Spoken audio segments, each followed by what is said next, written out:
you board in place out here? No, I'm trying to, that was while I was on the throne this afternoon. Oh, okay, all right. All right, you're You tapping. know, I gotta do something creative. It was this email. So, okay. I don't think so.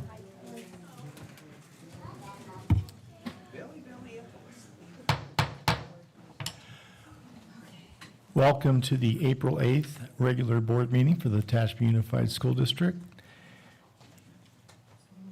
Ms. Barnes, roll call, please. President Kaminsky, Here. Vice President Kelly, Here. Clerk Wood. Here. Trustee Cooper, Here. Trustee Christensen, Here? Trustee Napier. Here. Trustee Sweeney absent, Superintendent Francis Lynch, Here. and I'm Deanna Barnes.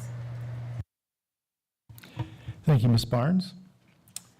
For the flag salute and moment of silent reflection will be led today by Kim Goldstein, the Learning Director at Jacobson Middle School.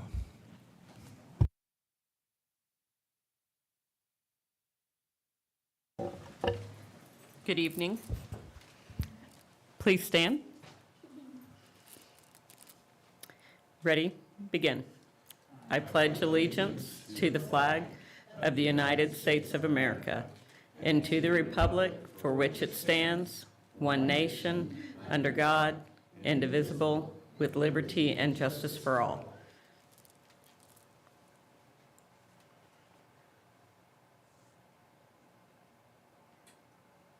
You may be seated.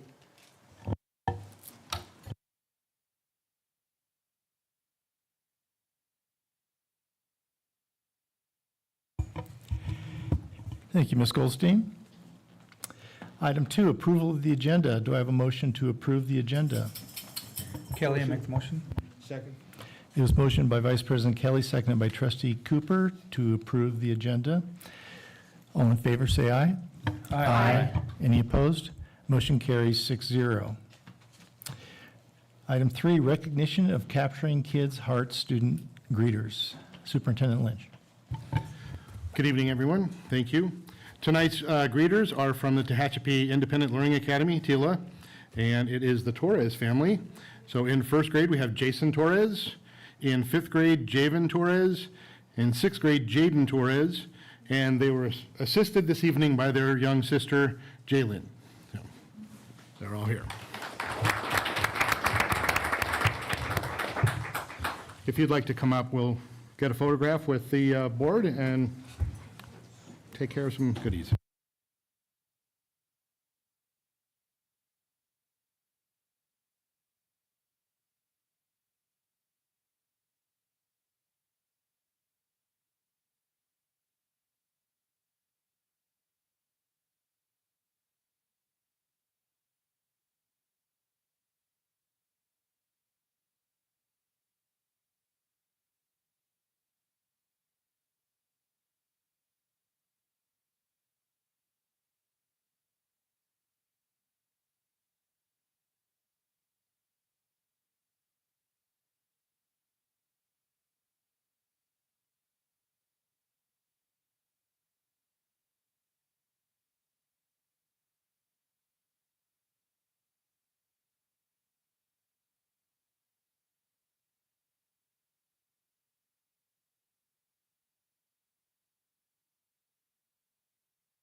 Moving to item 4, public comments on closed session. Closed session tonight is the item 5. And there's one item, hearing to consider expulsion of a pupil, Education Code Sections 48917 and 48918, student case number 2024-2025, number 9. And the public comments on closed session must be on the closed session item itself. Are there any public comments? That being said, at 5:06, we adjourn to closed session.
We are reconvening into open session at 5:54. And it should be noted that Trustee Sweeney arrived at 5:46 in the large conference room.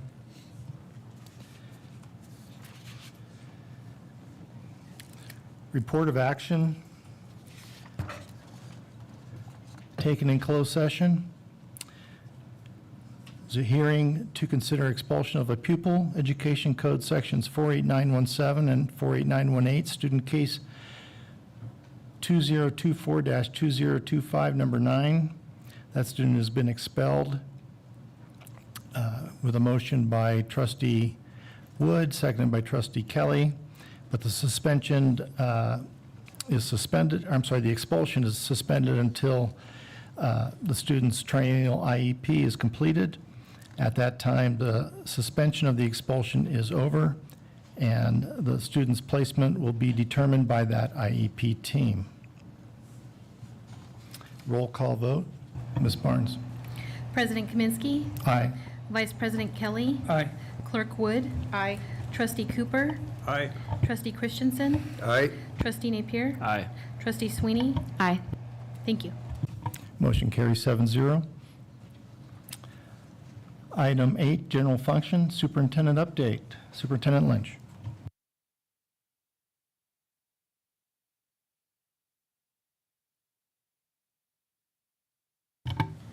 Good evening again, board members, members of the public. Thank you for being here this evening. First thing I'd like to do is again recognize our Capturing Kids Hearts greeters who were here tonight from TILA, our Tehachapi Independent Learning Academy. So thank you again for your assistance this evening. We continue to have several trustee visits this past month. On the 24th of March, I was out visiting TILA, JMS, and Tehachapi High School with President Kaminsky, Vice President Kelly, and Trustee Christensen. And we did have dates on the calendar at one point for elementary schools, and I made a recommendation in our last Friday update that we probably want to table those for now, given that we've gone full force into our testing season. So most of our kids will be doing their CASP testing over the next few weeks, so we'll either figure out another date when that's done or table it till next year. So.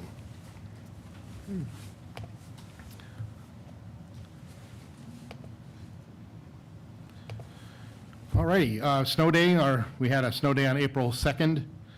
We were closed due to ice and snow on the roads. Next available date for makeup was Friday, May 9th. This was the last snow PSPS day on our calendar, and at one point it was rescheduled as our teacher PD day. We are currently working with our TAT partners to find a new date for that or figure out another solution. And that being because it is a snow day on our calendar and we have to use that for the actual school day. Otherwise, if we were to try to get a J13 waiver, we would be denied. So I'll update you when I have more information on how we're going to reschedule that. Alrighty. Just a adviso that tomorrow evening we have the TILA open house, and that will be taking place at Tehachapi Education Center from 5:30 to 6:30 p.m. tomorrow. It is a Wild West theme, so wear your Western best. Sports update. There it is, sorry. All righty, for golf, boys golf started their season recently with their first tournament at Sundale. Golf team had almost 30 boys come out for the team. It's the largest turnout we've had in many years. The golf team currently has 15 boys on their roster, and the top 6 travel to tournaments each week. THS won the league tournament at Rio Bravo Country Club on April 2nd with a total of 460, and it's the 5 best scores out of 6 players. So first tournament down, they won. Boys tennis, Warrior Varsity Tennis is currently 7-8, experiencing a rough season due to injuries and illnesses, knocking out almost a third of the team. They ended up bringing up 2 JV players to help with the loss of a few players and are remaining competitive. And their remaining players are fighting hard and gaining valuable experience. JV softball is currently 2-3 this season. There have been many cancellations in their schedule due to inclement weather. They begin league play this week against East High and are looking to improve their overall record. They played in a round robin at Rosamond on Saturday, April 5th. Varsity softball is currently 7-8 overall, with losses coming from Division I and Division II teams. Their preseason was tough, but they're putting in the effort and maintaining great attitudes to finish the season strong. Varsity began league play last week at East High. The girls partnered with Tehachapi Little League and volunteered their time to coach the future generation of Warriors softball. Frosh Soft Baseball started league play in their first doubleheader on Saturday, March 29th. Their standout players are Owen Schneider and Caden Ferguson. Their current record is 2-3 overall and 2-0 in league play. JV Baseball is currently 4-1 overall with a league record of 3-0. And they continue league play this week against East High, where they hope to continue to improve their overall record. Their standout players include Bradley Hecht and Tyler Heredia. Varsity baseball had a long week of travel as they traveled to Santa Clarita to play in the Trinity Classical Academy, dropping a close game that ended at 4-1, followed by a trip to Clovis East, where they took a tough loss of 11-1, and then again to Clovis West, where they played a great game but lost 5-2. In the midst of all the travel, the varsity team hosted the South Spartans and improved to 3-0 in league play. Mike Gill, Siler Hooford, and Tyler Lombardi took player of the game honors over the week with their outstanding play. And the varsity team also joined Tehachapi Little League for their opening ceremonies. Siler Hooford threw out the first pitch to Bryce Segali, and Coach Dees spoke to all of the future Warriors. In swim, Warrior Swim hosted their first league meet last week at the Dye Natatorium against North High School, in which Tehachapi took the win. They will host the next 3 league meets at the Dye Natatorium and are growing this season after many of their top swimmers graduated this past year. Track and field recently attended their first league meet at South High School. The weather has caused many of their meets to be canceled or rescheduled, but they do have a full roster of over 70 athletes. They will participate in many meets in this coming month.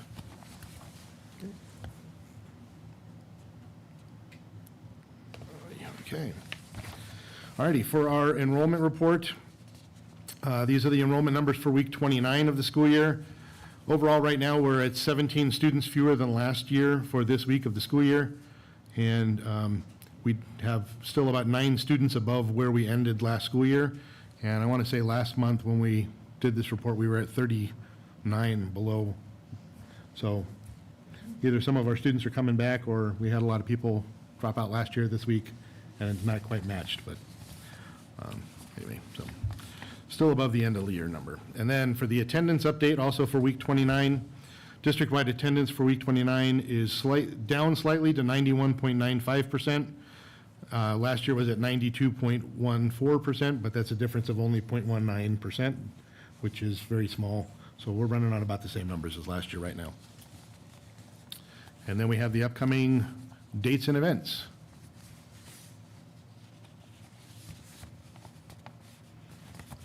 And I think after that, we'll call up, this month's bulletin boards were prepared by Tehachapi High School. So at this point, I will turn it over to our Tehachapi High School principal, Christy Libatique. Thank you. Good evening, board. Good evening, superintendent. I am presenting what is new at THS. So we started this year with some new courses. We added a dual enrollment speech, a dual enrollment literary survey course, a ceramics 2 course, an AVID 9th grade course, a sports leadership and technology, floral design, and introduction to agriculture. This is our first year implementing AVID. We felt very strongly last year that this was going to be something that could kind of get us over this hump that we're experiencing. We sent 8 teachers, not we, you, sent 8 teachers to the AVID Summer Institute. We're sending 8 teachers again this year. You're sending. And then we focus our PD all around AVID and AVID strategies. We started just with the elective course, and we're looking to continue that next year as well. Agriculture is back. So I actually have with me our agriculture teacher, Mrs. Mary Moreno. So she's going to come up here.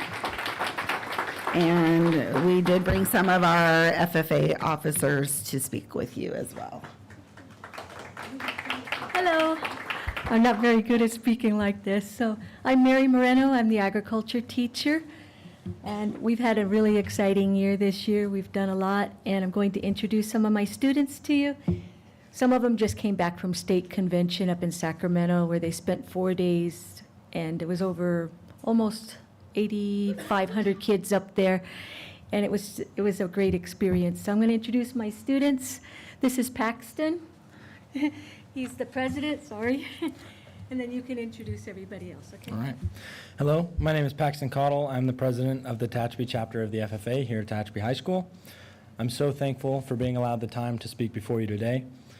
Before we get into the nitty-gritty of things, I'd like to thank our boosters for supporting and guiding us along the process of running the program like this and getting it off the ground. I know we have one or two of them present today. I'd also like to thank my wonderful officer team for putting their hard-earned time and muscle labor into making this program what it is now. I would now like to welcome them up to share about the amazing accomplishments that our program has already accomplished this year. Good evening. My name is Weston Schultz. I'm going to be talking about the Green Hand Leadership Conference that we went to. Attending the Green Hand Leadership Conference was a turning point for our FFA chapter. It gave our new members the confidence and tools they needed to get involved and take on leadership roles. The workshops taught us how to work together, set goals, and represent our chapter with pride. Since then, we've seen more participation, stronger teamwork, and a real sense of unity. GLC helped shape the foundation of who we are today. I'm going to pass it over to Savannah Walker. Hello, I'm Savannah Walker, the Sentinel of our FFA officers. And at the beginning of the year, we attended a competition against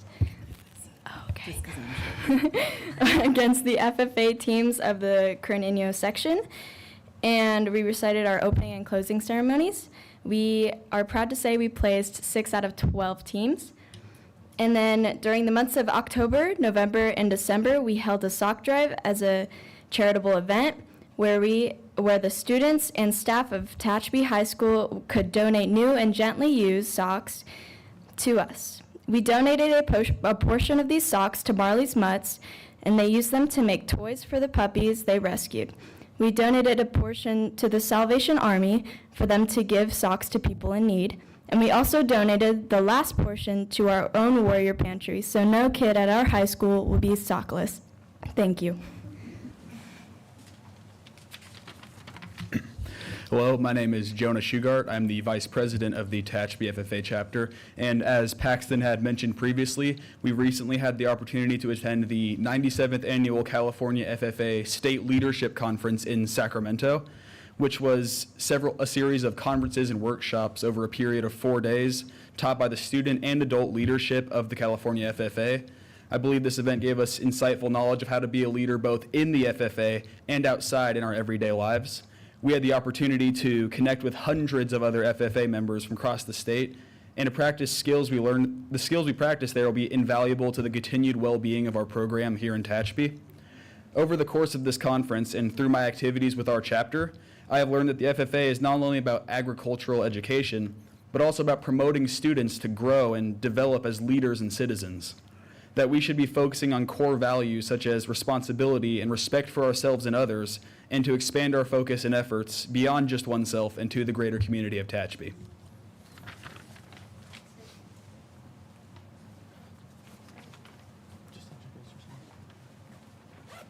Hi, I'm Galilea Benitez, and I had the opportunity to go to the state conference in Sacramento. I'm Karma Ridges, and I also had the opportunity to go to the state conference. Our program was also able to start and run multiple fundraisers where we sold hot dogs outside of Tractor Supply, which made a decent amount of money, but most importantly, I was able to see myself and the other members of the FFA volunteer their time and suffer through the Tehachapi cold in order to make connections in our community and serve our great town with a type of hospitality that is rare in this day and age. We were also able to work alongside the Tehachapi Mountain Rodeo Association to help set up before the monster truck rally that came to town. We aided them with parking, cleaned up after the event, and we are so thankful to TMRA for that opportunity. We are also so thankful for the opportunity to speak before you all today. We hope that the rest of the year will bring us, we are so excited for what the rest of the year will bring us and our community, and we ask that we would continue to receive support from the school board and the community for our great program. Thank you.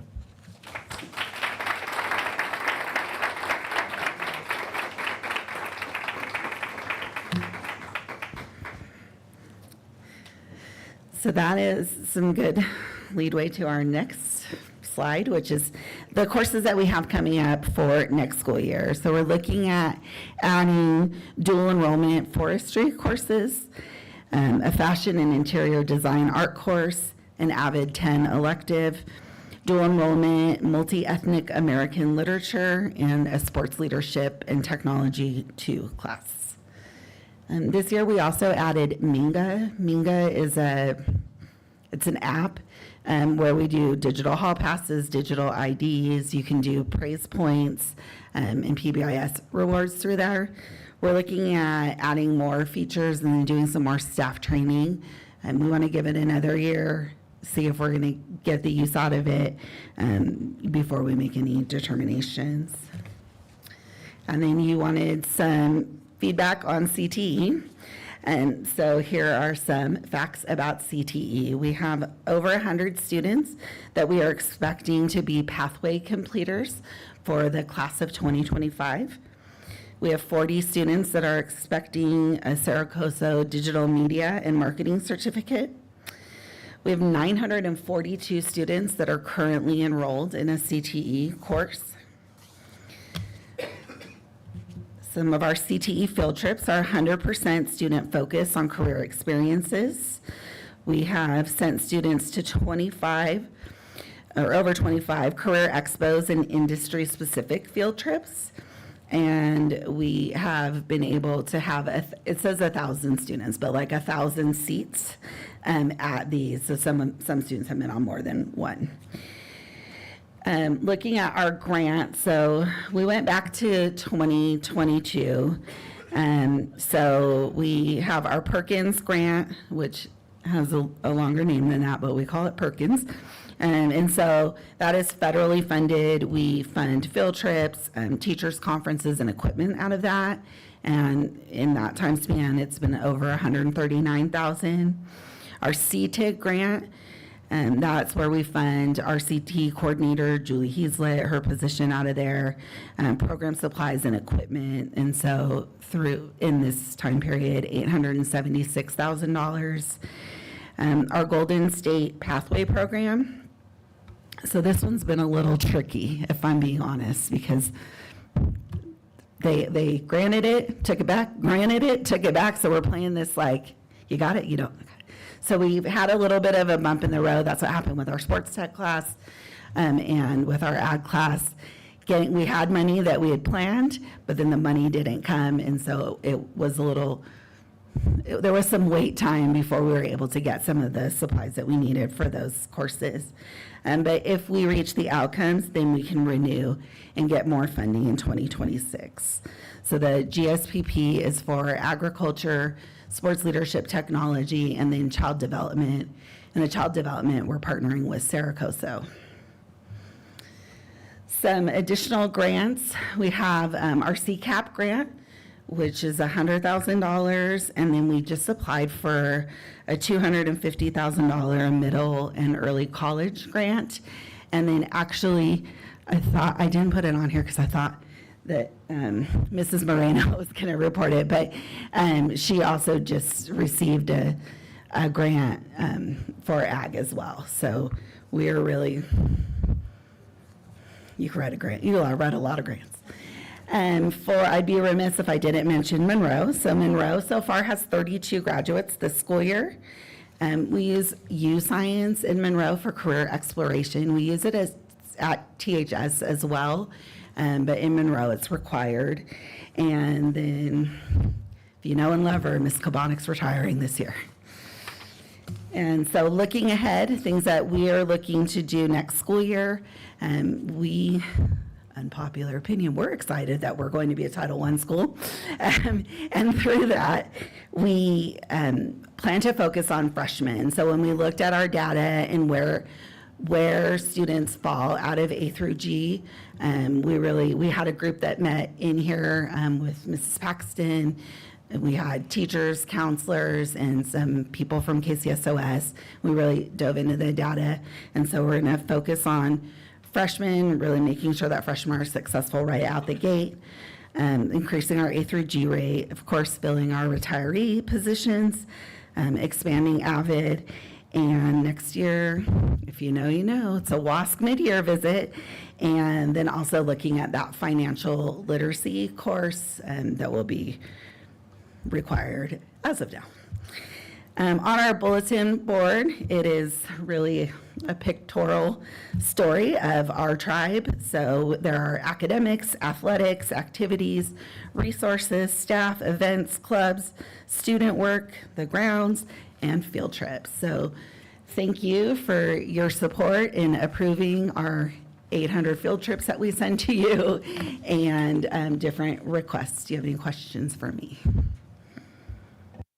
Vice President Kelly? So if I understood you correct, Ms. Libatique, we've identified our freshmen as that's when they start to fall out of AG, that early? Okay, thanks. Yeah, and having, I mean, you know, if you've had your kids go through school, right, they kind of hit this point where they may not have the study skills, they may not, and so really coming together as a group and saying, like, these are the things that which we've done with AVID, right? Like, we are going to use this note-taking.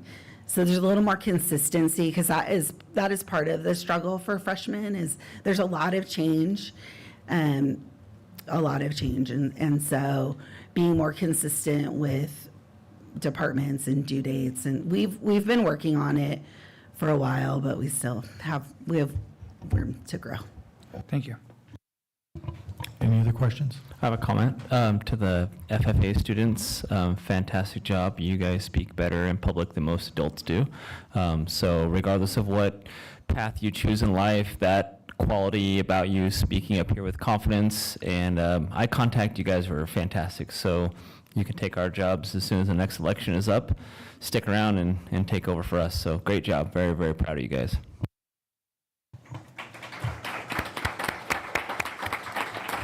Anyone else? I wanted to thank you for coming, and like I say, I was blown away at the meeting and all of your hard work and Julie's hard work and all the teachers. It's amazing what we have going on there, and I just want everybody to hear about it because it's great. Thank you. Thank you. And I know that there are a lot of negative stereotypes about teens, but when you see who we get to work with, you can see that we're going to be okay and we're all going to be able to retire. President Kaminsky, I was wondering if it might be possible to have our FFA members come back up and get a picture with our board? Absolutely. Thank you.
All right, next item is TAT update. Ms. Bowman.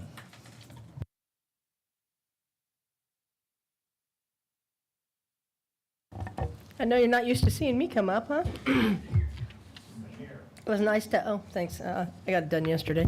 I'm used to passing the buck. That was kind of nice for a couple of times. All right, good evening, President Kaminsky, Superintendent Lynch, trustees, members of the public. My name is Val Bowman, and I am the president of the Tehachapi Association of Teachers.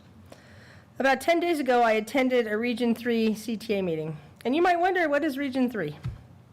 Well, TAT is a part of the California Teacher Association High Desert area, and it's located in Lancaster. And this branch stretches up to about Mammoth and down to Lake Los Angeles. And it's a part of Region 3, which goes from Mammoth to Anaheim to Santa Maria to San Bernardino. It's huge. So at this meeting, there are about 50 school districts represented, and the meeting was big. It was big. Lasted about 4 hours. And they CTA talked about a lot of topics, and the CTA president from the whole state was there. He's this big, tall guy, like 7 feet tall, big hat.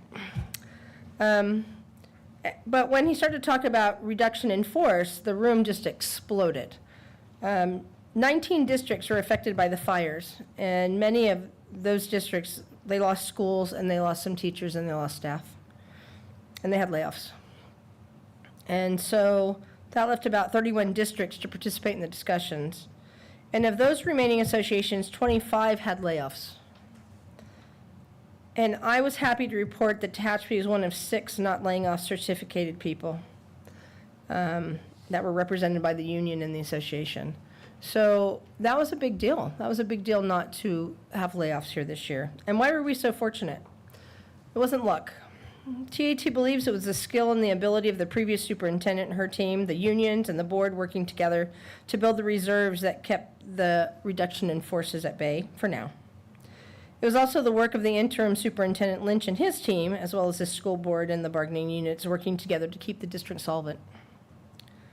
Because the layoffs are the worst, and I can tell you that as a former personnel director, I still have nightmares about that. No one gets away unscathed, whether it's the person giving the notices, the person receiving the notices, families are affected, students are affected, unions, society as a whole. Nobody wants reduction in forces to happen. Everybody benefits when people have jobs. No one knows what the future holds, but TAT's goal is to work with all parties and the new superintendent to keep our district solvent while still allowing those that TAT protects to financially survive. But this is a new topic, so it's a new topic in my thing, and I have letters to pass out in a second. On April 3rd, the Trump administration continued its ongoing issues to harm students and public education by threatening to withhold federal funding from schools that promote inclusive education.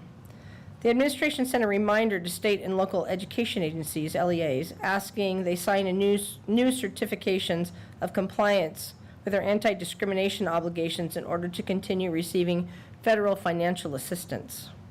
The desire is that state and local LEAs not sign the new requested certification.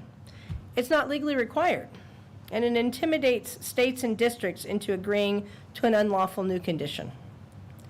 State and local LEAs have already provided proper certification of their agreement to comply with applicable anti-discrimination laws. The vague and unlawful interpretation of Title VI of the Civil Rights Act of 1963 is the new material condition for the continued receipt of federal financial assistance. This erroneous interpretation of Title VI regurgitates the February 14, 2025 Dear Colleague letter, which is discriminatory to all classes of people. The National Educators Association has already sued over this because the Dear Colleague letter is illegal and unconstitutional. It is understood, and NEA will ask the court to declare the new certification request unlawful as well. The administration originally requested state agencies sign the new certification and obtain district certifications within 10 days, but the deadline has been extended to April 24th, 2025. Last Friday, Chief Deputy Superintendent of Public Instruction, Chief of Staff, David Shapiro, wrote a letter to the California County, to California County and district superintendents and charter school administrators. So I'm going to pass this letter out to everybody. So y'all have a copy.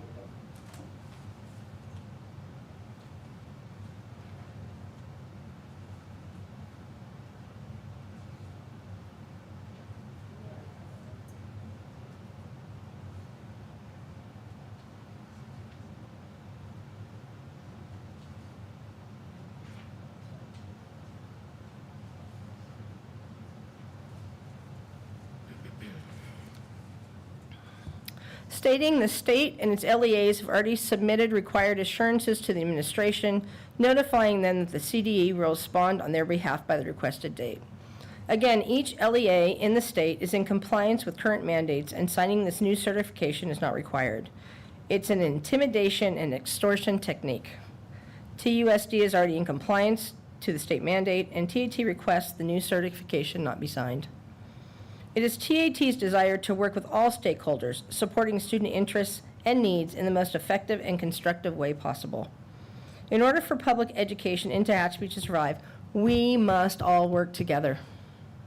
After all, we're here for the students. Listen, I know this is a lot. I know, it's a lot. It seems like every day there's a new spin. Something new's coming down the pipe. Always something new. I'm just happy that in 2.5 days, we'll be on spring break. We get a little bit of a break. Everybody's itching to go. But once we're back, we'll be back until Memorial Day. We don't have a day off. Unless it snows. Yeah. So it'll be important to enjoy our time off, but TAT wants to work together so that we create the best environment for our students. Thank you for your time. Ms. Bowman, I have a question. Ms. Bowman, I have a question. You may have relayed this information, but in the letter from Mr. Shapira, it says in the third paragraph, the CDE plans to respond to ED on behalf of the state and its LEAs by the requested date. What date did they request? Well, they sent this out on the 3rd of April. So they wanted it by the 13th, but it's been extended to the 24th. Okay, you did say it. Thank you. Yeah.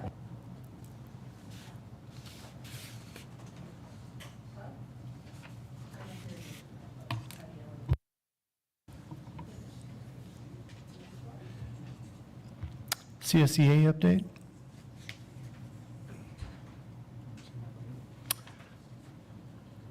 Seeing no one, board communications. Anyone on the board wish to communicate?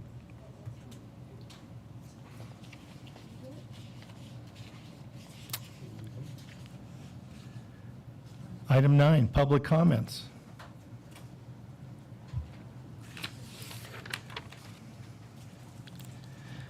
Public comments will be allowed. The board president will recognize any member of the audience wishing to speak on items not on the agenda, but directly related to school business. Pursuant to Board Bylaw 9323, the board may limit comments to no more than 3 minutes per person.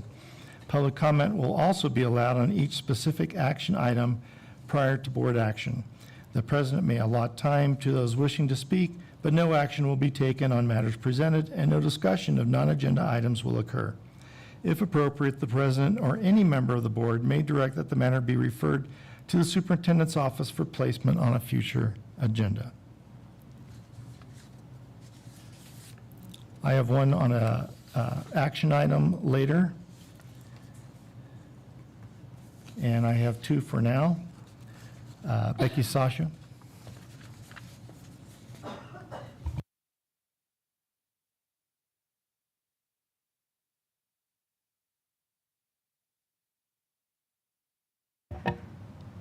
Letting me speak one more time. I know RTI has taken a lot of your time these past few weeks, so I really appreciate this. But I wanted to address one more aspect.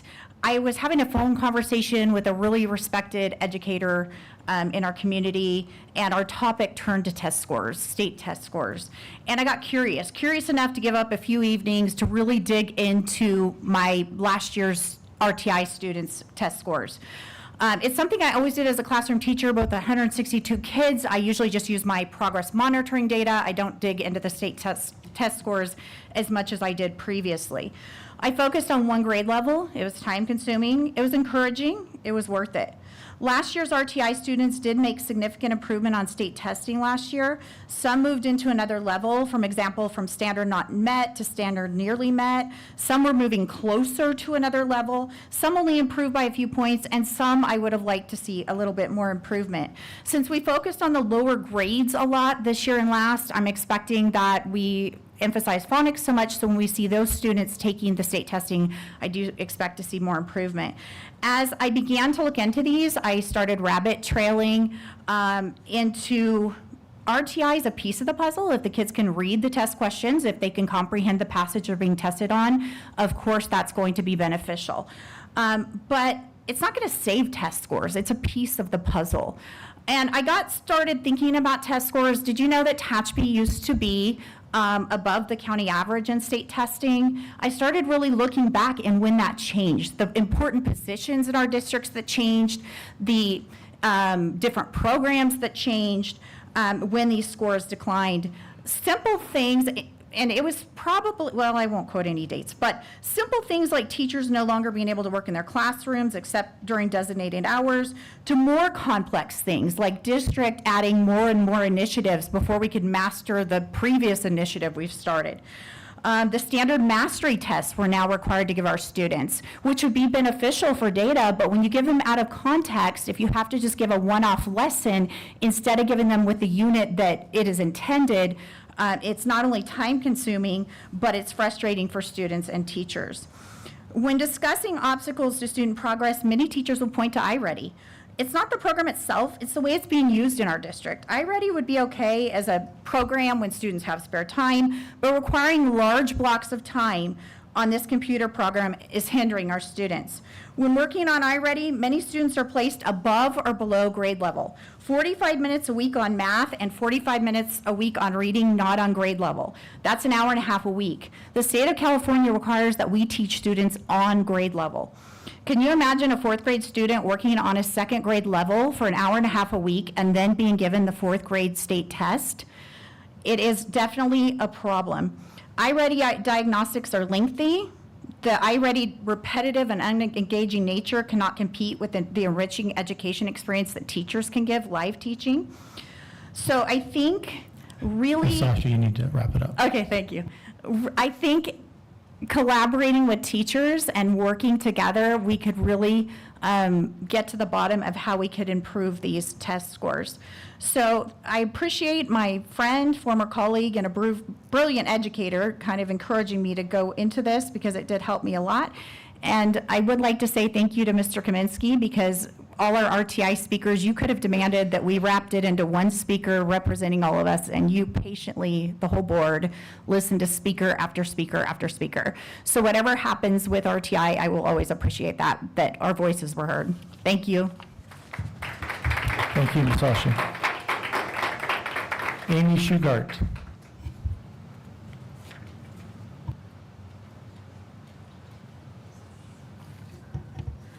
Good evening. My name is Amy Shugart. I'm the secretary of the FFA Boosters at the high school, and I'm just here to give you a brief update and represent the parent support that the program has.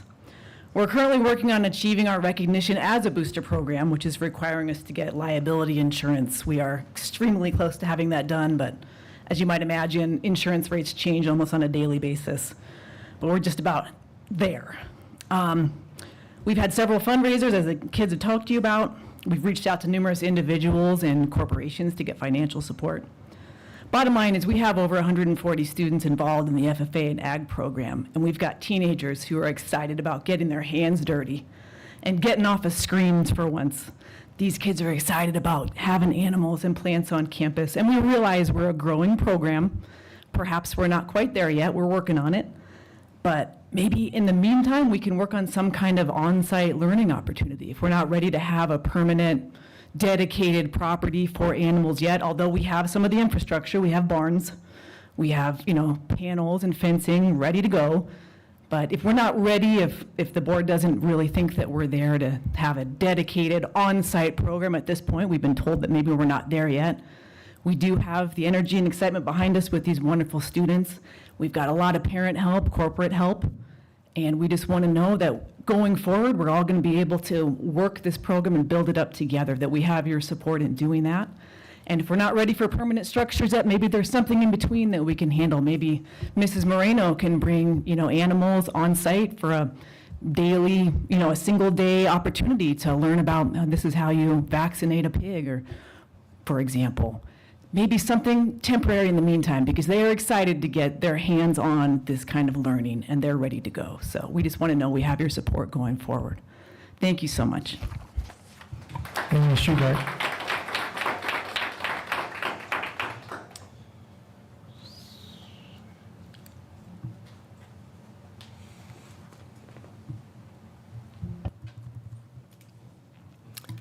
Next item is the consent agenda.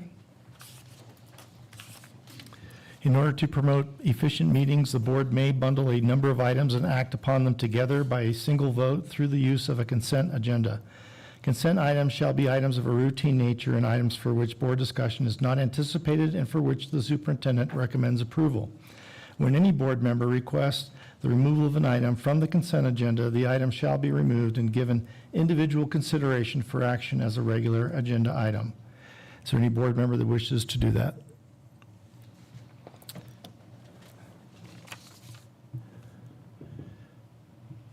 Do I have a motion for the board to approve the consent agenda? Kelly, make the motion. I'll second. It was motioned by Vice President Kelly and seconded by Trustee Sweeney. The board approved the consent agenda as presented. All in favor, say aye. Aye. Aye. Any opposed? Motion carries 7-0.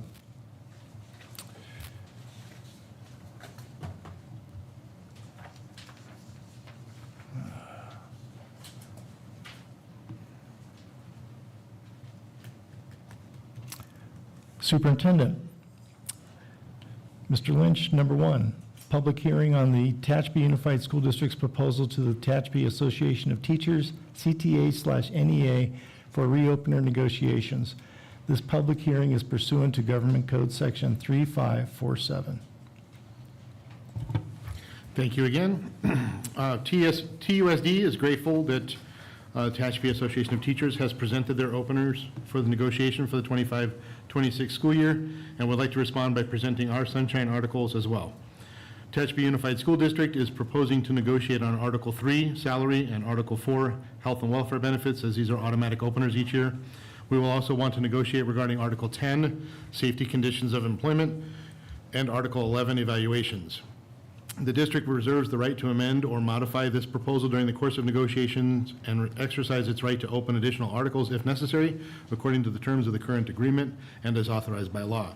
We look forward to continuing our strong partnership with the association and to a productive and collaborative bargaining process.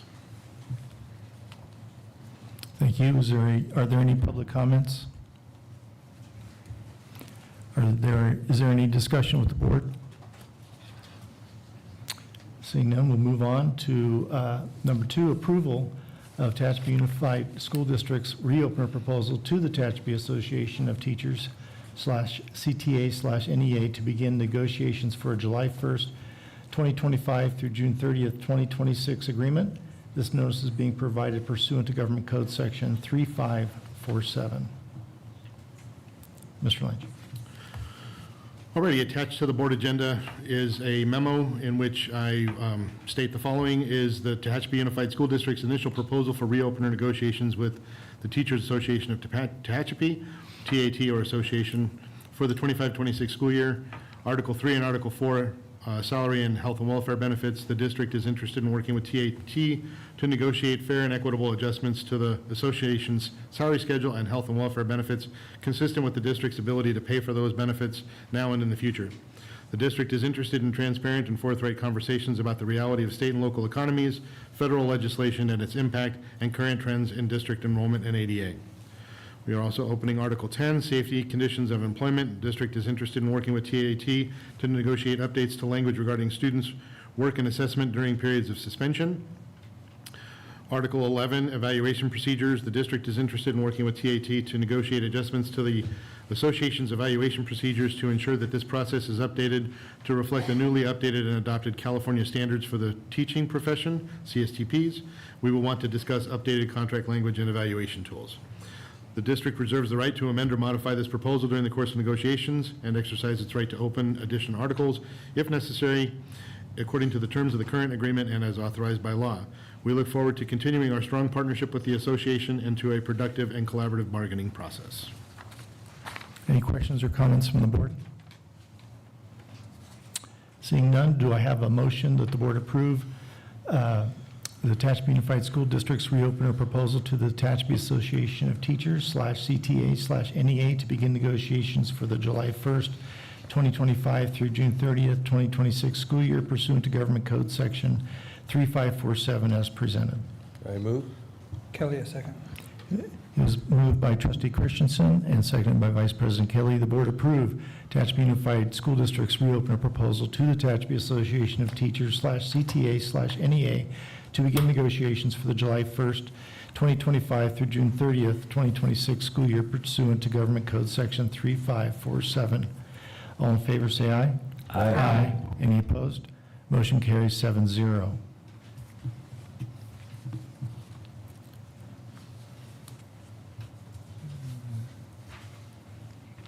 Number 3, appointment of labor negotiators. The board will consider and possibly take action to appoint one or more labor negotiators to represent the board during 2025-2026 negotiations with the Tehachapi Association of Teachers. The board will identify in open session any representatives designated, proposed negotiators, Superintendent Brian Bell, Hojat Intezari, Chief Administrator of Business Services, Candace Bedoyan, DWK Legal Counsel. The superintendent recommends that we approve those 3 individuals. And I believe we have others on the panel that are not listed there, but I think that they're subject to appointment. So that would probably be after Mr. Bell comes on. Okay. Any questions or comments from the board?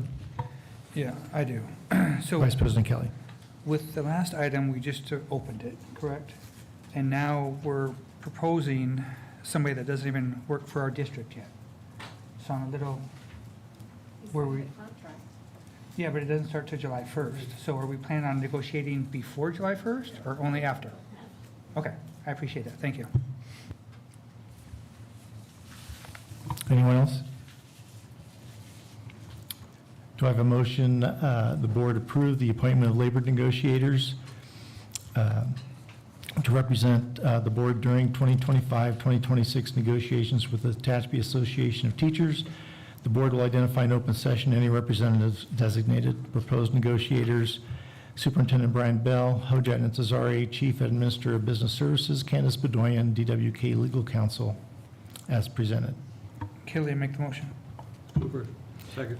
It was moved by Vice President Kelly, seconded by Trustee Cooper, that the board consider and possibly take action to appoint one or more labor negotiators to represent the board during 2025-2026 negotiations with the Tehachapi Association of Teachers.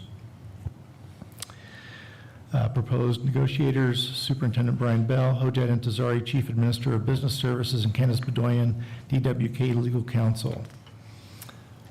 All in favor? Aye. Any opposed? Motion carries 7-0.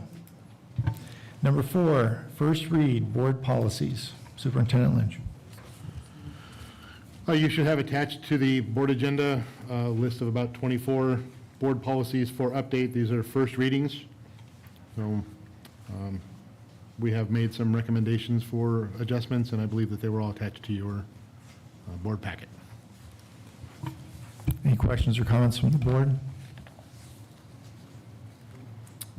All right, moving on to item 5, under Superintendent. Approval of Memorandum of Understanding, MOU, between Tehachapi Unified School District and Oro Grande School District. Superintendent Lynch. Thank you. This MOU is regarding the operation of a charter school within the boundaries of Tehachapi Unified School District. Mojave River Academy Silver Mountain is part of the Oro Grande School District, and Assembly Bill 1507 requires that the school district in which the charter is located must be presented with the opportunity to prove their ability to conduct business in our service area. So I would recommend approval of the MOU between Tehachapi Unified School District and Oro Grande School District to allow Mojave River Academy to continue to function within our boundaries. Any questions or comments from the board? Do I have a motion, the board approve the memorandum of understanding between Tehachapi Unified School District and Oro Grande School District as presented? Kelly, make the motion. I'll second.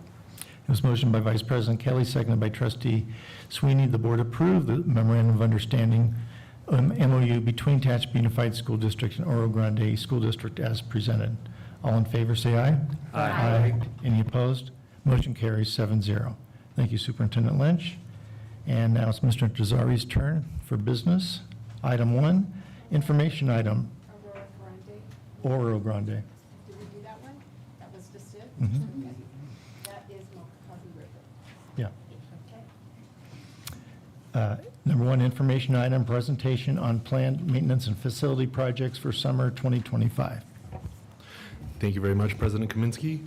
Excited to report the proposed summer projects. Just to be completely transparent, we know a lot of these are things that we all know are needed, so we have gotten a jump on some of them, but very carefully understanding that there's various interests and concerns about our facilities. Next slide.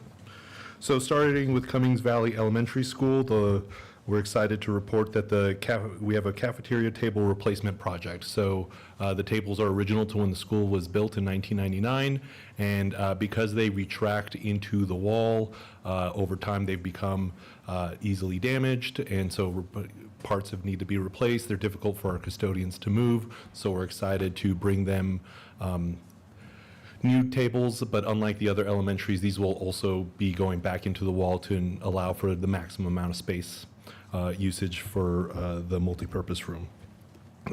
This one might sound familiar, the laminate countertop repair. Apparently, it's not a big thriving business that a lot of people are replacing laminate. There was discussion about possibly doing this internal, but we're actively trying to find a contractor that could specialize and do this faster, cheaper than we possibly could internally. But that's still a priority item. And then we have some high traffic doors that just, with lots of hands and lots of banging into things, that they just need a refresh. So that's on the list. So here's just an example. Even though the cafeteria tables look perfectly fine, they are showing their wear when you see them in person, especially when you try to see the poor custodian try to put them back in their place. Next slide, please. So moving on to Tompkins, we're excited to continue the painting project. So just as a reminder, the north wing, the administrative office, and the kinder classrooms were painted last summer, and so now we're continuing that by moving on to the south wing. Next slide. So I can show you the south wing. So essentially that white roof, that portion was painted last summer. So now the south wing is just that long building under south of it.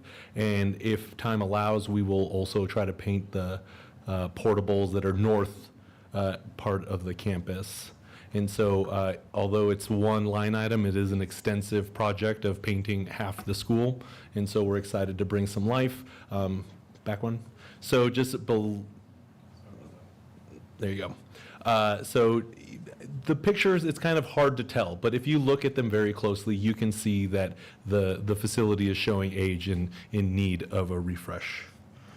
We also have some roofing repairs, specifically over the kitchen, that we've identified needs to be done, and you'll see that's kind of a common theme throughout a lot of our projects this summer.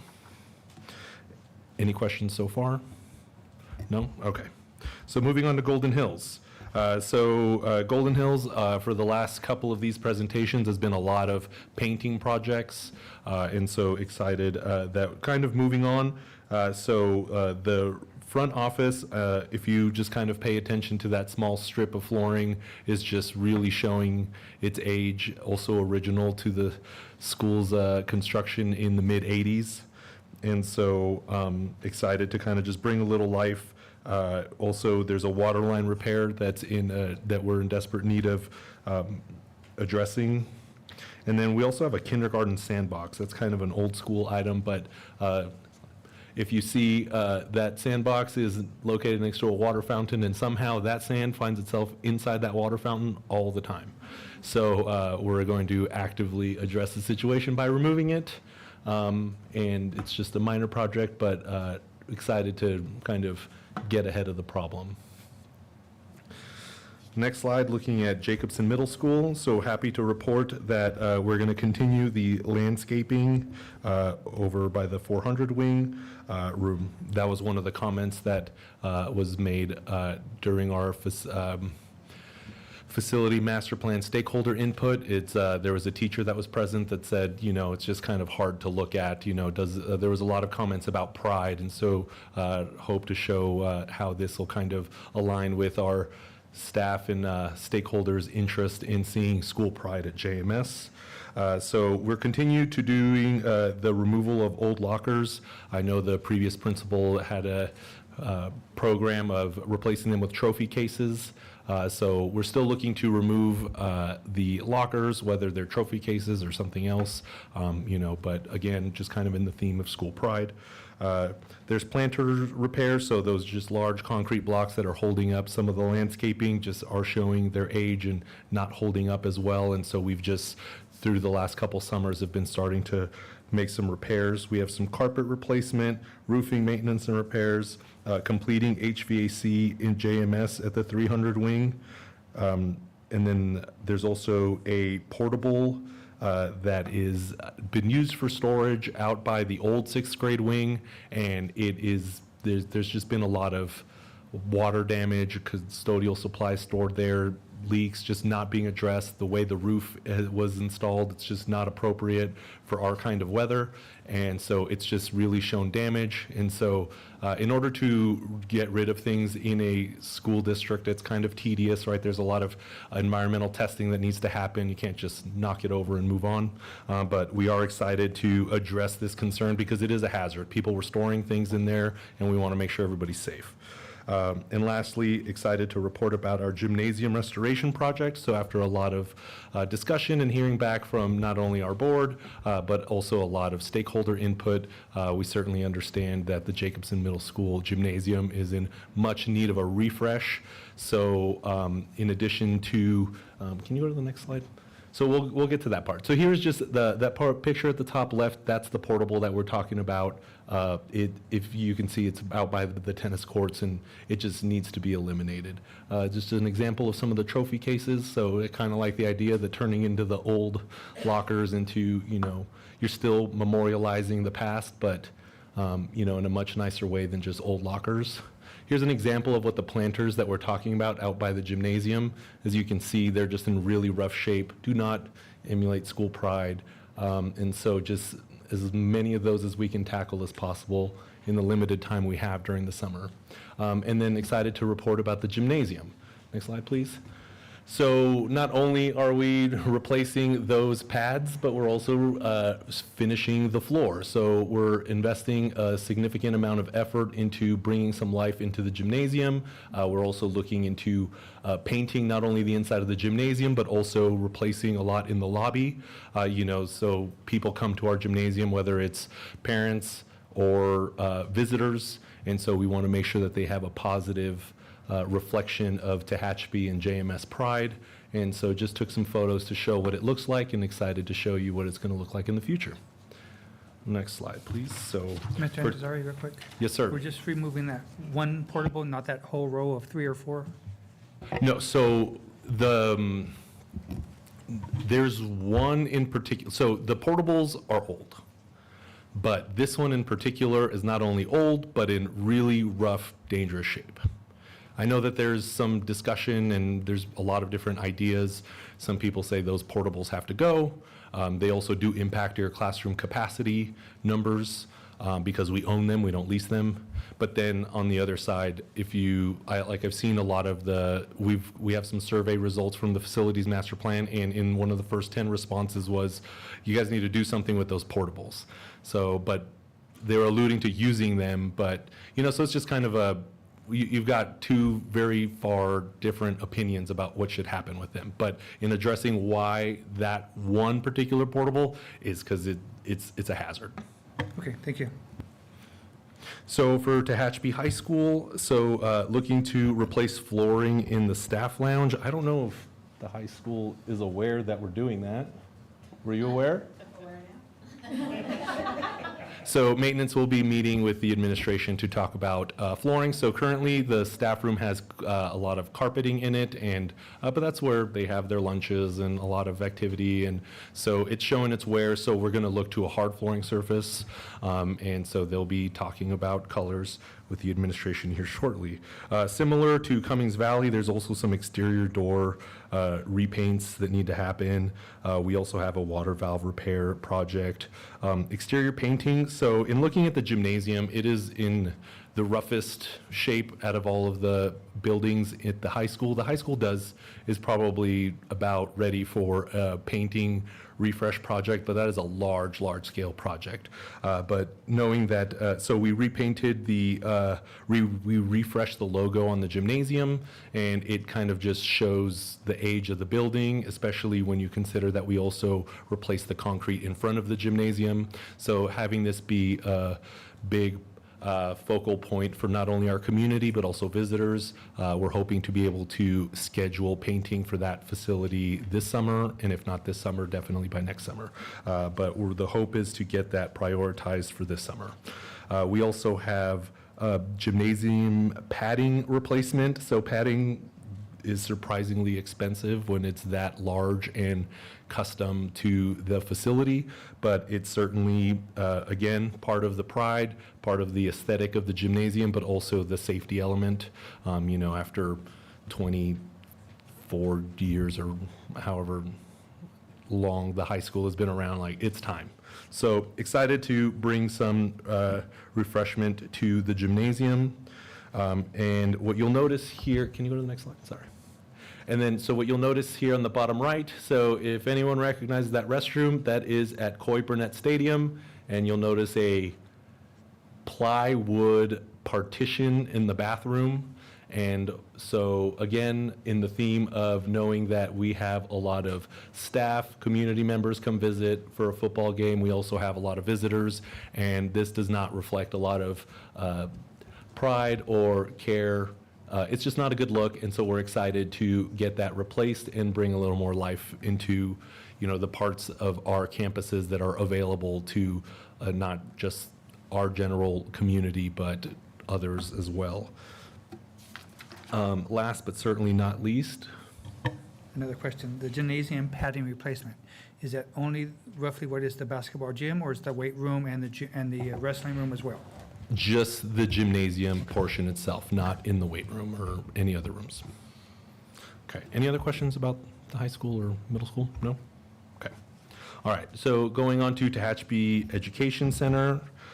So just as a refresh for those that might not know, that's where we house TILA, that's where the Saracoso Community College is using space, as well as where we have the Boys and Girls Club as part of the Expanded Learning Opportunity Program.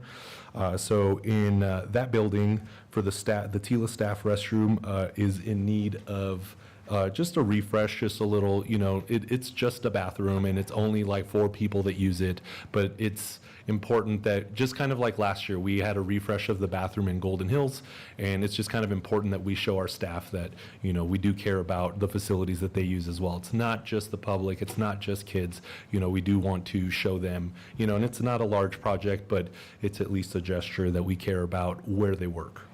We're continuing the gymnasium renovation project. So this includes replacement of the bleachers, which is a large-scale project that requires also updating the restrooms. There have been improvements in the parking lot. There's also going to need to be an improvement of the egress due to changes in fire code since that building was built a long time ago. So, excuse me? That's the same age as me. No way. Then TEC? You were born in the 30s? No, that's JMS, sorry. Yeah. No. So we also are proud about the band room restoration. So for those that might not be aware, there were a couple rooms at the Tehachapi Education Center that had suffered damage a long time ago. And thanks to the Expanded Learning Opportunity Grant Program, we have funding to bring some life back into it. And so we have essentially increased to 2 additional classrooms, and one that's going to be able to have an appropriate space for band, and then another classroom for whatever Dr. Porter's heart desires. Lastly, we're looking just for exterior foyer repair. So if you go to the entrance of Tila, you'll notice that it's just in bad shape. There's just been water leaking and residue, and it's just something that needs to be addressed because it is the entrance of the school, and just making sure that we're on top of maintenance. The Tehachapi Education Center is also going to be seeing some roofing repairs and maintenance. Next slide, please. So here are just some pictures. So that was the band room last year, how it started out, and this is its current state. So it's been emptied out, and while it does not look like much, it looks like we've just taken stuff out of there. Really, it's been abated, through our environmental contractor to make sure that it's going to be safe to reoccupy. So that's the band room, and then the picture underneath is the other classroom, the second classroom that we're restoring. As you can see, the gymnasium is looking great, but so in that hall, you're going to be seeing more exit doors, and then the bleachers that are on the far end of the gym picture, those are going to be replaced with electronic, is it called telescoping? So they pull in and out, and it's not manually like the ones at JMS or the ones that currently at TEC. So very excited to finish the gym project here shortly and move on to something else, because this is, I think, our third year on this project. But it's amazing to see, like, when we look back, it feels like little bits, right? It's just 2 months of an opportunity to do as much as possible. Our maintenance workers and the contractors that we deal with, I don't know the painting company as Cali Painting. I know Jimmy. It's just amazing how you form these relationships with them and work together. And so they all work really hard, and really, that company, especially Cali Painting, does pay a lot of attention to Tehachapi, really prioritizes us and makes sure that we can get the projects that we need. We're dropping on them last minute. Hey, can you paint a gymnasium real quick? So stuff like that. But we're happy to be able to do it, and really looking forward to other renovations moving forward. Any questions or comments from the board? That band room looks great, because Vice President Kelly, Trustee Christensen, and myself, along with Superintendent Lynch, that was part of our tour, and looks great. I don't know what looks great to the right of the picture, but okay. I was just joking. No, it looks a lot of work's been done already, so thank you. Item 2, adoption of resolution number 01 APR 25, impoundment of local tax revenues to anticipate pending claims and/or litigation. Mr. Intezuri. Thank you, President Kaminsky. So this is a routine item that we do every year. Essentially, if anyone, so the local tax revenues are collected by the County of Kern. If entities question or legally challenge the level of tax that they're being levied, whether the district may need to hold on to those funds until there's a final determination. As you're all aware, the property taxes is an element of our local control funding formula, so we don't have an issue with the $1,916,549.53 that the county is requesting to impound, because the state of California makes up the difference in state aid that would reduce from our property taxes. So this is just a routine item in order to allow the county to recoup those funds, and we seek your approval of the resolution. All right, and the resolution states, again, number 01 APR 25, whereas the Auditor Controller of the County of Kern has recently informed the district of potential adverse consequences to local tax and general fund monies of the district attributable to pending court action, and whereas several claims are now pending before the Assessment Appeals Board, which, if determined favorably to the taxpayer, will substantially impact revenues of the district through a forced refund, and whereas council has advised the board that a school board may not defer repayment of a tax refund over an installment period of up to 10 years pursuant to Education Code Section 35201 due to hardship or any other factor. And whereas Education Code Education Code Section 14240 authorizes this board to direct the county auditor to impound local tax revenues pending determination of court action or administrative tax protest, is that such money remains outside the scope of further board action pending resolution of the dispute. Now therefore, the board resolves as follows. 1, the superintendent is authorized and directed to develop a projection of the appropriate amount of money to be impounded in light of the above tax protests and court litigation. 2, the superintendent shall report that amount to the board and notify the county auditor controller of the exact dollar amount to be impounded and the day on which such impound is to be made. 3, the amount so impounded may be derived entirely from anticipated local tax revenues. No part of the impounded funds shall come from the general reserve or current operating year monies of the district. Do I have a motion to approve the resolution? Kelly, make the motion. Second. It was motioned by Vice President Kelly, seconded by Trustee Cooper, to approve Resolution 01, APR 2025. It's a roll call vote. Ms. Barnes? President Kaminsky. Aye. Vice President Kelly. Aye. Clerk Wood. Aye. Trustee Cooper. Aye. Trustee Christensen. Aye. Trustee Napier. Aye. Trustee Sweeney. Aye. Thank you. Motion carries 7-0. I just have one question. Is this a paper that everybody needs to sign? Yes, it is. Okay, so before you leave, everybody needs to sign this, and it's over here. Or I can pass it down. And number 3, approval of the agreement between Hanover Research and Tehachapi Unified School District. Mr. Intezari and Mrs. Paxton. She's too quick. Panicked. Can I do it? You do want to do the whole Okay, thing? yep. Okay. TUSD is seeking to partner with Hanover Research for 1 year to allow TUSD to make informed decisions regarding instructional programs that we offer. Sierra Sands currently uses Hanover Research. I spoke with Superintendent April Moore. Mrs. Moore described their work with Hanover as a great force multiplier. Their initial contract was similar to ours, about $50,000, but Sierra Sands found the contract so useful that they actually doubled their contract for the initial year. In a typical contract, the district can expect to complete about 4 to 6 projects throughout the year, depending, of course, on the scope of each project. Previous to the meeting, I shared some example reports with the board. If the board elects not to work with Hanover at this time, due to changes in leadership and budget restraints, I encourage us to, in the future, look at developing a partnership with Hanover to assist us in making informed decisions for our future.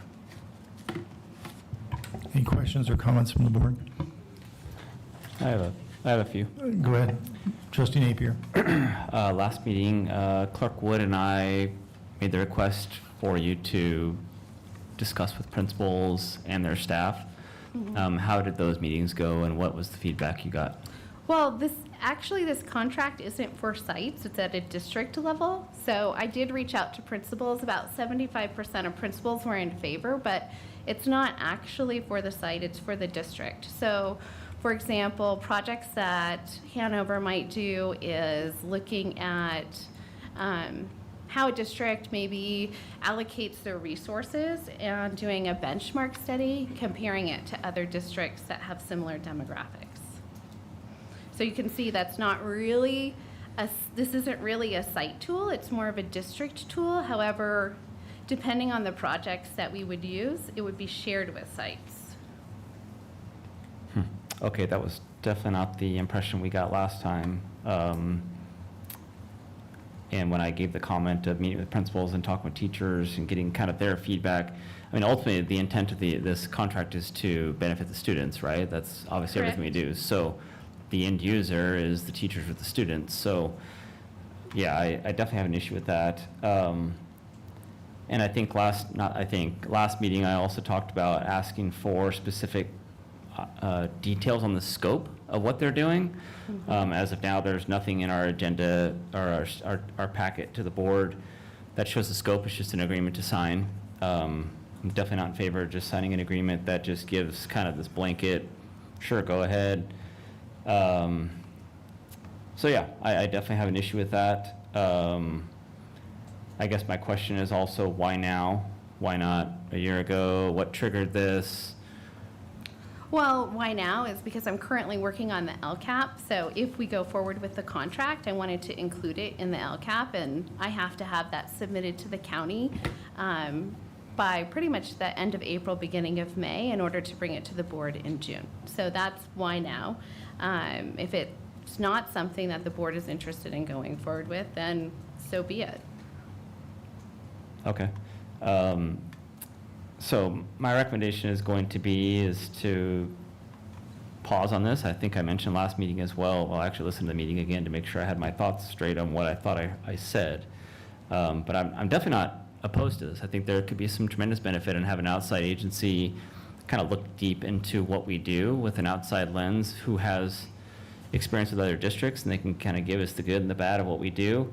I think this is a project that we should push off and wait for the superintendent and really dive deep into meeting outside the cabinet, actual face-to-face meetings with the staff. And yeah, I'm a little frustrated that when I asked for a specific scope, there's nothing. We have literally nothing. And Well- just for the board to agree to sign a $150,000 contract for the next 3 years with just nothing given to us to tell us what your goals are or what their scope is to me, is crazy. Well, if I can. Yeah. 4 to 6 projects, right, that's what I had mentioned, would be a typical expectation for a contract like this. The board, listening to the board each month, has things that they have mentioned. And so, of course, those things could be incorporated to the contract. So I know President Kaminsky has mentioned many times about staffing. That's one of the things they could look at. We've also talked about special education, looking at where our resources are going for that. For me personally, I have red indicators on the California School Dashboard that I have to address, right? So those are things that I would be looking at.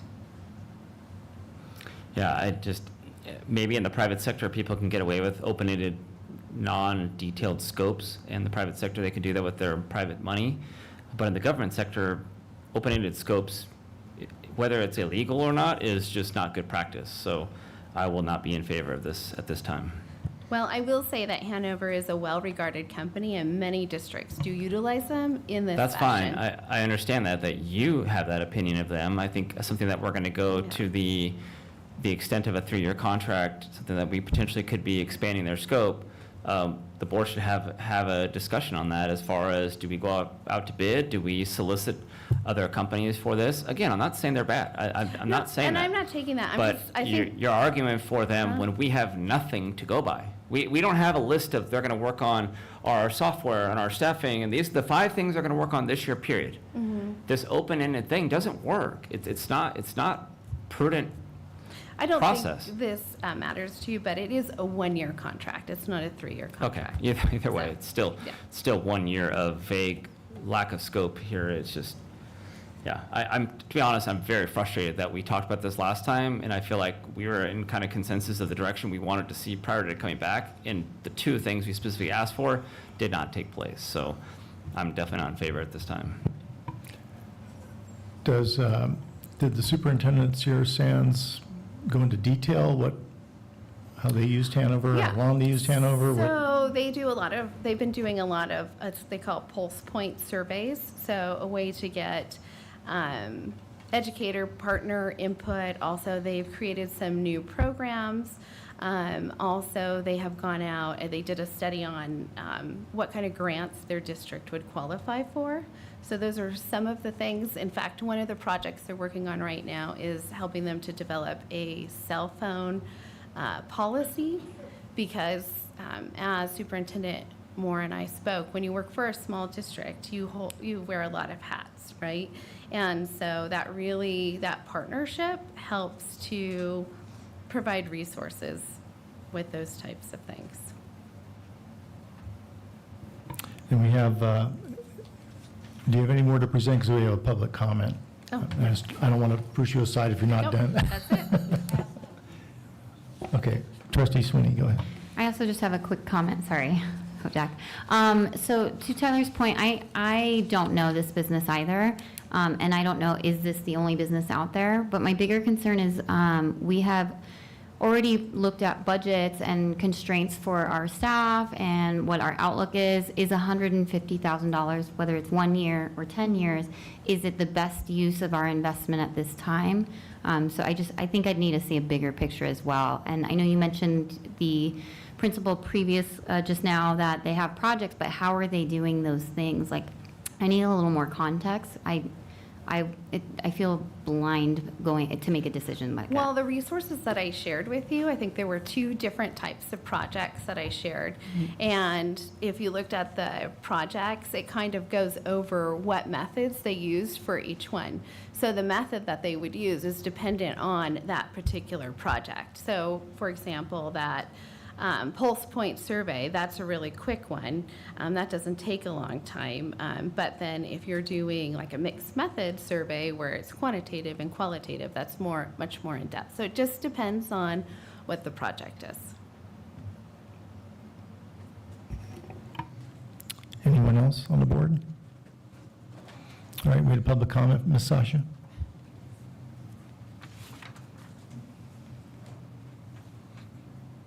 Thank you, Ward. I promise next Tuesday I'll go back to staying at home preparing lessons.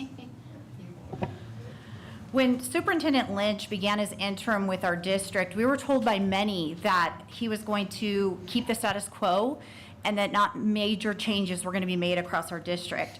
Yet here we are completely restructuring our 2 decades long intervention program, displacing 2 RTI teachers, attempting to get rid of our social workers, and now looking at spending $150,000 on Hanover is a major change as well. At the March 11th board meeting, the statement was made that our previous superintendent didn't think it was time to hire Hanover. So my question is, why is the time right now when we don't have permanent leadership in place and we have limited funds?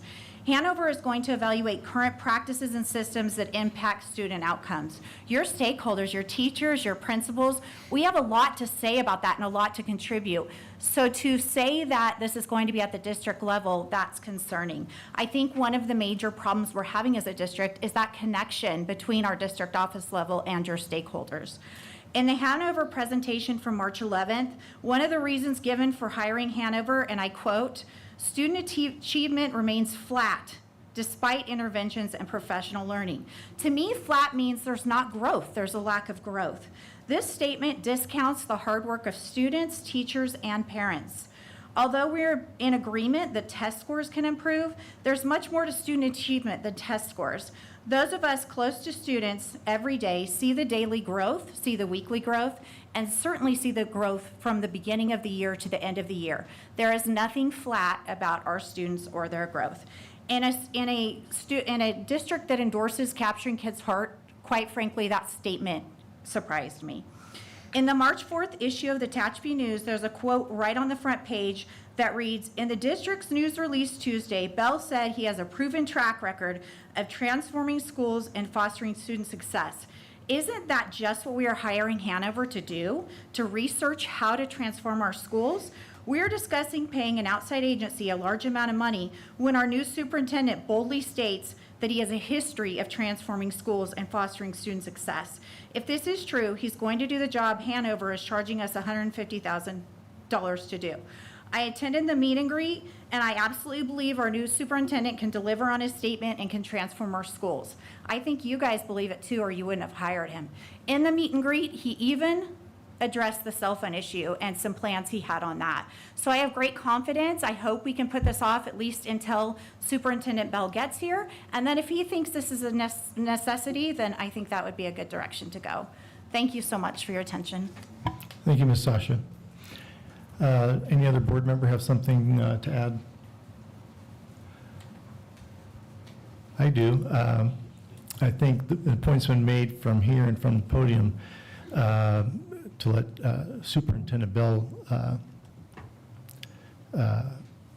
actually be part of the process. And I think it needs to wait till the fall. I don't want to July 1st say, Mr. Bell, we need to figure out this Hanover. There's a couple things we need to wait on in addition to his tenure. budgetary. We'll have an idea how enrollment's going, how attendance is going, and hopefully any fallout, as Ms. Bowman shared with us in her statement. Hopefully that's over and done with, but who knows? And we'll also have, by late fall, we'll have the latest round of test scores. So this does not do anything to help us with this year's, as testing's already started. So I would say that we table this for future item for the fall, not the summer. I would agree.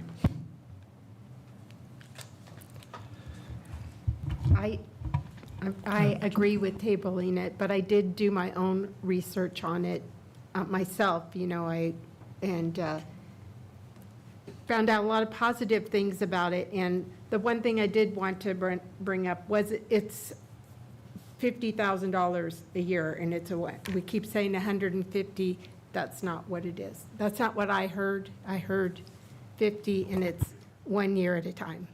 But like I say, tabling it is probably what we need to do, but like I say, I didn't get a chance to talk to Frank, and to see if he had any opinions on it, because I think the more opinions and things like that we get, the better. So, thanks.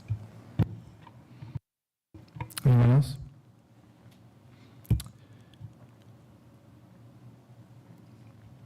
See, do we need, refer to the board, do we need to just declare it tabled, or do we have to take a vote to table? I'll make a motion, we table it. I'll second. It was motioned by trustee Napier, seconded by trustee Sweeney, to table number 3, approval of the agreement between Hanover Research and Tehachapi Unified School District. All in favor, say aye. Aye. Aye. Any opposed? Motion carries 7-0. Thank you, Mr. Intezari. And Mrs. Paxton, you're back up for one item, information from Williams Complaint Quarterly Report. Okay, California Code of Regulations, Title V, Section 4600-4687 requires a Williams complaint report to be provided to the board every quarter. No Williams complaints were filed for January 1st, 2025 through March 31st, 2025. Any questions or comments from the board? Thank you, Mrs. Paxton. Item 14, personnel, approval of declaration of need for fully qualified educators for the 2025-2026 school year. Dr. Romero. Thank you, President Kaminsky. Good evening, board members. Sorry, I've lost my voice. This is the annual declaration of need that we need to have on file with KCSOS, and they also send it to the state. If we're unable to find fully credentialed teachers, this is what allows us to be able to hire teachers on any permits, intern credentials, and waivers. So I am seeking your approval to submit this to the County Office of Education and to our state. Any questions or comments from the board? Vice President Kelly. Dr. Romero, as of today, or the day this letter was written, how many positions are not being filled with fully credentialed persons? We are still in the middle of hiring. Mrs. Morris and I just finished our first round of internal movements. So what that means for the board, any open positions or positions we hired late in the year per contract guidelines, we have to open those positions. Any positions that were filled by individuals in here have to be posted. And then certificated teachers with credentials get to pick and move. So they get to put in their top choice, second choice, and we're trying to maneuver and look, okay, well, that person picked this. Now this person picked here. Now this created an opening at this school. So it's really hard to say. I would say maybe between 5 and 7 that we still have open positions. We cannot hire any permit people, any waiver people, any intern people until this is submitted. Okay, So let me we can- rephrase my question. how many currently do we have employed that are not certificated for the 24-25 school I year? would say right now with interns, maybe 12. Thank you. Yeah, you're welcome. Any other questions or comments for Dr. Romero? Do I have a motion that the board approve the declaration of need for fully qualified educators for the 2025-2026 school year as presented? Kelly, make the motion. I'll second. It was motioned by Vice President Kelly and seconded by Trustee Sweeney. The board approved the declaration of need for fully qualified educators for the 2025-2026 school year. All in favor, say aye. Aye. Any opposed? Motion carries 7-0. Thank you, Dr. Romero. You're welcome. I do want to share with the board because Ms. Libitique brought up her retired positions. Those have been all hired and approved as of the beginning of March, so. Even the resignation at the high school? One wasn't a retirement, it was resignation. Yeah, that one isn't. It's pending. We're Pending, still okay. looking at salary pay. Okay, Yeah. thank you. It's kind of hard to convince someone from a private sector going into a public sector. Sure. Thank you. I do have a quick question, and I hate to put salt in the wound, but based on last board meeting, are we ensuring that they are certificated, and is that including the people that are concerned about their current employment? Like the social workers and whatnot? The social workers, I believe Mr. Lynch was going to give an update on that to the board, but all teachers in the classroom would have to have a credential and permit, and we do file those because they do come to the board for approval before the paperwork is submitted. Perfect. Thank you, Dr. Romero. Future items. Any board member wish to add a future item or a request information from staff? I have one. Superintendent Lynch, if you would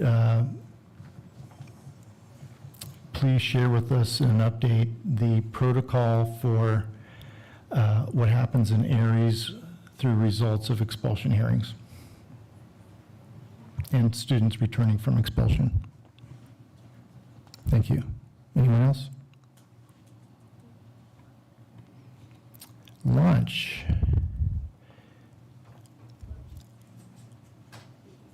Ms. Libitique, you're a substitute tonight? Ironically, Mrs. Lewis and I get confused for each other all the time. I don't think we look like twins, but you know. So she is adminning a baseball game. In The Wizard of Oz, the Scarecrow embarks, and if you know Miss Lewis, you know she loves her some Wizard of Oz. In The Wizard of Oz, the Scarecrow embarks on a journey to find a brain symbolizing his desire to grow, learn, and understand more about the world around him. Just like the Scarecrow, we all have the ability to grow and develop, whether it's gaining new knowledge, learning from mistakes, or embracing challenges. We can all focus on encouraging a growth mindset, fostering a love of learning, supporting one another in the classroom as we grow together, just like the Scarecrow's development throughout his journey. Growth is a continuous journey. We learn from every experience and support each other along the way, just as the Scarecrow learned that he always had the wisdom within him. Thank you, and please pass along to Miss Lewis our thanks. Love The Wizard of Oz. Every time my wife channel surfing and that comes up, no other surfing is done. It's watch another. With that, it is 7:28 and the board meeting is adjourned.